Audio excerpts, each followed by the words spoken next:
Hello everyone, welcome to my channel Pursue the Muse, where I explore the mysteries of creativity and inspiration. Today I want to talk to you about the Muse, that elusive force that guides and motivates artists of all kinds. But what is the Muse exactly? Where does it come from? And how can we connect with it? To answer these questions, we need to go back to ancient Greece, where the concept of the Muse originated. According to Greek mythology, the Muses were 9 goddesses who presided over different arts and sciences, such as poetry, music, history, and astronomy. They were the daughters of Zeus, the king of the gods, and Mnemosyne, the goddess of memory. They lived on Mount Helicon, a sacred mountain in Boeotia, where they sang and they danced in honor of their father, Zeus. The Muses were not only beautiful and graceful, but also very talented and knowledgeable. They inspired and taught many famous poets, musicians, philosophers, and even the heroes in Greek culture. For one example, Homer, the author of the epic poems The Iliad and the Odyssey, would invoke the Muses at the beginning of his works. He would sit down and invoke the Muse so that he could write. The Muses were also associated with the Oracle of Delphi, where they delivered prophecies and messages from the gods to the humans. The priestess of Delphi, known as Pythia, were said to be possessed by the spirit of Apollo, the god of music and prophecy, who was also the leader of the Muses.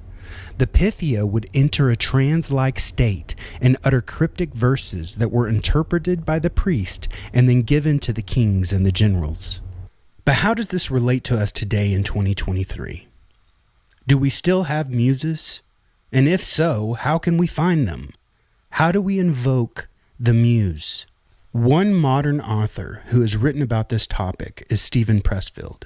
He wrote a book called The War of Art: Break Through the Blocks and Win Your Inner Creative Battles.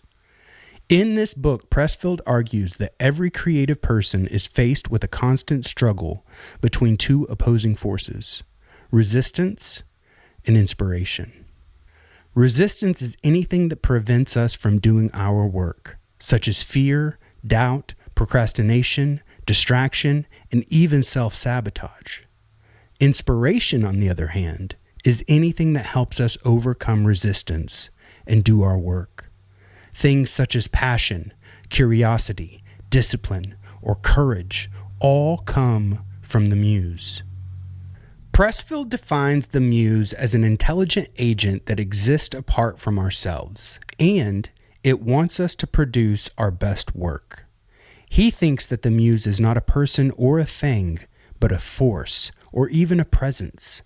And we can tap into this force if we are willing to work hard and be humble. He states that the muse rewards us with ideas, insights, guidance, and even support when we show up every day and do our work. He also says that the muse tests us with challenges, obstacles, setbacks, and failures. The muse does this to see if we are worthy of its gifts. He thinks that the muse is not sentimental or emotional, but rather rational and professional. It does not care about our feelings or opinions. It only cares about actions and results. Pressfield offers some practical advice on how to connect with the muse in his book. He suggests that we should treat our work as a sacred calling rather than a hobby or a job. He says that we should respect our workspace as a temple or a shrine where we commune with the muse. He says that we should ritualize our work process by having our routine or a schedule that we follow religiously. He also says that we should never give up or quit, no matter how hard it gets or how long it takes. Instead, we should persevere until we finish what we start. I find Pressfield's book very inspiring and helpful in my own creative process. I highly recommend it to anyone who wants to pursue their artistic dreams.